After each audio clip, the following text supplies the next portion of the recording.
بسم اللہ الرحمن الرحیم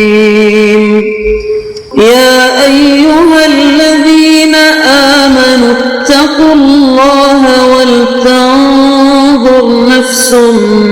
ما قدمت لغد واتقوا اللہ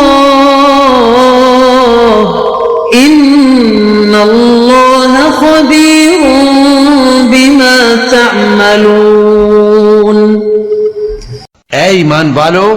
اللہ سے ڈرتے رہو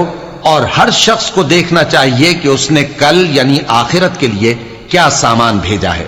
اور ہم پھر کہتے ہیں کہ اللہ سے ڈرتے رہو،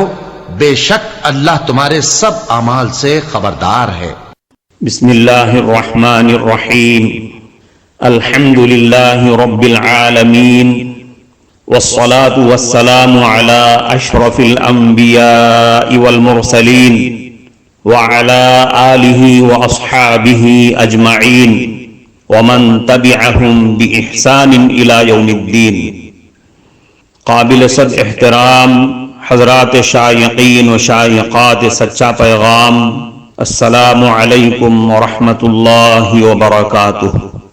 آج کی محفل میراث النبی کے نورانی پروگرام میں آپ کا استقبال ہے۔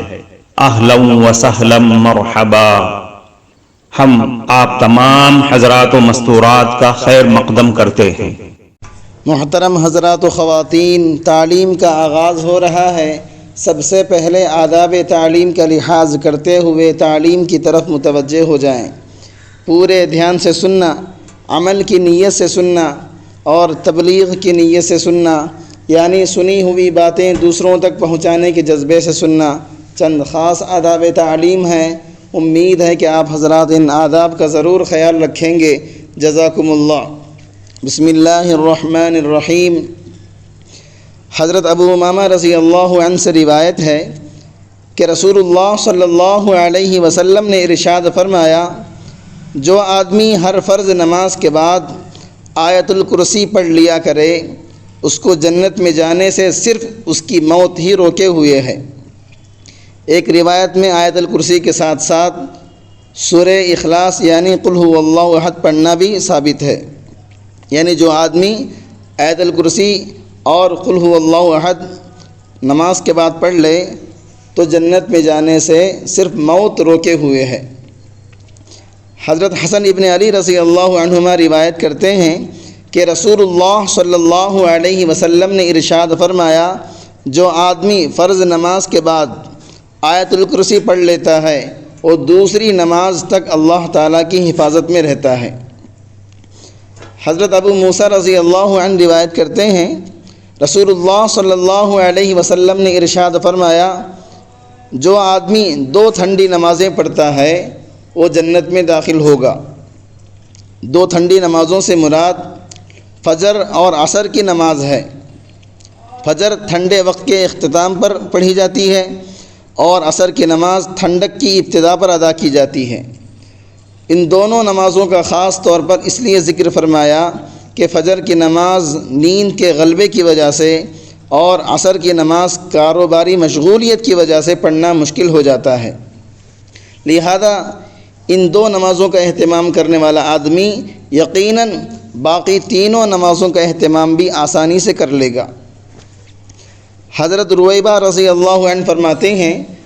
میں نے رسول اللہ صلی اللہ علیہ وسلم کو یہ ارشاد فرماتے ہوئے سنا،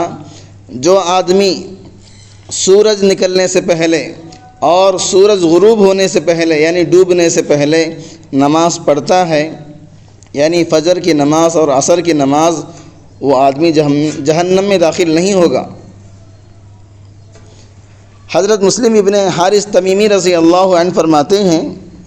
کہ رسول اللہ صلی اللہ علیہ وسلم نے مجھے چپکے سے ارشاد فرمایا، جب تم مغرب کی نماز سے فارغ ہو جاؤ تو 7 مرتبہ یہ دعا پڑھ لیا کرو، اللہم اجرنی من النار، اے اللہ مجھ کو دوزخ سے محفوظ رکھیے۔ جب تم اس کو پڑھ لو گے اور پھر اسی رات تمہاری موت آ جائے تو دوزخ سے محفوظ رہو گے۔ اور اگر اس دعا کو 7 مرتبہ فجر کی نماز کے بعد بھی پڑھ لو اور اسی دن تمہاری موت آ جائے تو دوزخ سے محفوظ رہو گے۔ رسول اللہ صلی اللہ علیہ وسلم نے چپکے سے اس لیے فرمایا تاکہ سننے والے کے دل میں بات کی اہمیت رہے۔ حضرت فروا رضی اللہ عنہ فرماتی ہیں کہ رسول اللہ صلی اللہ علیہ وسلم سے پوچھا گیا سب سے افضل عمل کیا ہے؟ آپ صلی اللہ علیہ وسلم نے ارشاد فرمایا اول وقت میں نماز پڑھنا سب سے افضل عمل ہے۔ حضرت عبداللہ بن عمر رضی اللہ عنہما سے روایت ہے کہ رسول اللہ صلی اللہ علیہ وسلم نے ارشاد فرمایا جو امانت دار نہیں وہ کامل ایمان والا نہیں، جس کا وضو نہیں اس کی نماز نہیں، اور جو نماز نہ پڑھے اس کا دین میں کوئی حصہ نہیں۔ نماز کا درجہ دین میں ایسا ہی ہے جیسے سر کا درجہ بدن میں ہے، یعنی جیسے سر کے بغیر انسان زندہ رہ نہیں سکتا، اسی طرح نماز کے بغیر دین باقی نہیں رہ سکتا۔ حضرت جابر ابن عبداللہ رضی اللہ عنہما سے روایت ہے میں نے رسول اللہ صلی اللہ علیہ وسلم کو یہ ارشاد فرماتے ہوئے سنا نماز کا چھوڑنا مسلمان کو کفر و شرک تک پہنچانے والا عمل ہے۔ علماء نے اس حدیث کے کئی مطلب بیان فرمائے ہیں، جس میں سے ایک مطلب یہ ہے کہ بے نمازی گناہوں کے کرنے پر بے باک ہو جاتا ہے، یعنی ہمت سے گناہ کرتا ہے، جس کی وجہ سے اس کے کفر میں داخل ہونے کا خطرہ ہے۔ حضرت عبداللہ ابن عباس رضی اللہ عنہما سے روایت ہے رسول اللہ صلی اللہ علیہ وسلم نے ارشاد فرمایا جس آدمی نے نماز چھوڑ دی وہ اللہ تعالیٰ سے ایسی حالت میں ملے گا کہ اللہ تعالیٰ اس سے سخت ناراض ہوں گے۔ حضرت عمر ابن شعیب اپنے باپ دادا کے حوالے سے روایت کرتے ہیں رسول اللہ صلی اللہ علیہ وسلم نے ارشاد فرمایا اپنے بچوں کو 7 سال کی عمر میں نماز کا حکم کیا کرو، 10 سال کی عمر میں نماز نہ پڑھنے کی وجہ سے انہیں مارو، اور اس عمر میں پہنچ کر بہن بھائی کو علیحدہ علیحدہ بستروں پر سلاؤ۔ حضرت ابو ہریرہ رضی اللہ عنہ فرماتے ہیں جو آدمی اچھی طرح وضو کرتا ہے پھر نماز ہی کے ارادے سے مسجد کو جاتا ہے تو جب تک وہ اس ارادے پر قائم رہتا ہے اسے نماز کا ثواب ملتا رہتا ہے، اس کے ایک ایک قدم پر ایک نیکی لکھی جاتی ہے اور دوسرے قدم پر اس کی ایک برائی مٹا دی جاتی ہے۔ جب تم میں سے کوئی اقامت سنے تو دوڑ کر مسجد کو نہ جائے، جب تم میں سے جس کا گھر مسجد سے جتنا زیادہ دور ہوگا اتنا ہی اس کا ثواب زیادہ ہوگا۔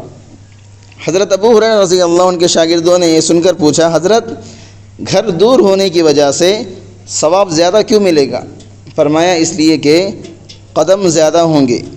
چلنا وہاں زیادہ پایا جائے گا۔ حضرت ابو ہریرہ رضی اللہ عنہ سے روایت ہے کہ رسول اللہ صلی اللہ علیہ وسلم نے ارشاد فرمایا جب تم میں سے کوئی آدمی اپنے گھر سے وضو کر کے مسجد آتا ہے تو گھر واپس آنے تک اسے نماز کا ثواب ملتا رہتا ہے۔ اس کے بعد رسول اللہ صلی اللہ علیہ وسلم نے اپنے ہاتھوں کی انگلیاں ایک دوسرے میں داخل کیں اور ارشاد فرمایا اسے ایسا نہیں کرنا چاہیے۔ مطلب یہ ہے جیسے نماز کی حالت میں دونوں ہاتھوں کی انگلیاں ایک دوسرے میں ڈالنا درست نہیں اور بلا وجہ ایسا کرنا پسندیدہ عمل بھی نہیں، اسی طرح جو گھر سے وضو کر کے نماز کے ارادے سے مسجد آئے اس آدمی کے لیے بھی یہ مناسب نہیں کہ کیونکہ نماز کا ثواب حاصل کرنے کی وجہ سے یہ آدمی بھی نمازی کے حکم میں ہوتا ہے۔ حضرت سعید ابن مسیب رحمۃ اللہ علیہ ایک انصاری صحابی سے روایت کرتے ہیں انہوں نے فرمایا میں نے رسول اللہ صلی اللہ علیہ وسلم کو یہ ارشاد فرماتے ہوئے سنا جب تم میں سے کوئی آدمی اچھی طرح وضو کر کے نماز کے لیے نکلتا ہے تو ہر دائیں قدم کے اٹھانے پر اللہ تعالیٰ اس کے لیے ایک نیکی لکھ دیتے ہیں اور ہر بائیں قدم کے رکھنے پر اس کا ایک گناہ معاف کر دیتے ہیں۔ اب اسے اختیار ہے کہ چھوٹے چھوٹے قدم رکھے یا لمبے لمبے قدم رکھے۔ اگر یہ آدمی مسجد آ کر جماعت کے ساتھ نماز پڑھ لیتا ہے تو اس کی مغفرت کر دی جاتی ہے۔ اگر مسجد آ کر دیکھتا ہے کہ جماعت ہو رہی ہے اور لوگ نماز کا کچھ حصہ پڑھ چکے ہیں اور کچھ حصہ باقی ہے تو اسے جتنی نماز مل جاتی ہے اسے جماعت کے ساتھ پڑھ لیتا ہے اور باقی نماز خود مکمل کر لیتا ہے تو اس پر بھی مغفرت کر دی جاتی ہے۔ اور اگر یہ آدمی مسجد آ کر دیکھتا ہے کہ لوگ نماز پڑھ چکے ہیں اور یہ اپنی نماز خود سے پڑھ لیتا ہے تو اس پر بھی مغفرت کر دی جاتی ہے۔ حضرت ابو ہریرہ رضی اللہ عنہ سے روایت ہے کہ رسول اللہ صلی اللہ علیہ وسلم نے ارشاد فرمایا، تم میں سے جو آدمی اچھی طرح وضو کرتا ہے اور وضو کو کامل درجے تک پہنچا دیتا ہے، کمال درجے تک پہنچا دیتا ہے، پھر صرف نماز ہی کے ارادے سے مسجد آتا ہے تو اللہ تعالیٰ اس بندے سے ایسے خوش ہوتے ہیں جیسا کہ کسی دور گئے ہوئے رشتہ دار کے اچانک گھر آنے سے اس کے گھر والے خوش ہو جاتے ہیں۔ حضرت سلمان رضی اللہ عنہ سے روایت ہے کہ رسول اللہ صلی اللہ علیہ وسلم نے ارشاد فرمایا، جو آدمی اپنے گھر میں اچھی طرح وضو کر کے مسجد آتا ہے وہ اللہ تعالیٰ کا مہمان ہے، اللہ تعالیٰ اس کے میزبان ہیں، اور میزبان کی ذمہ داری ہے کہ مہمان کا اکرام کرے۔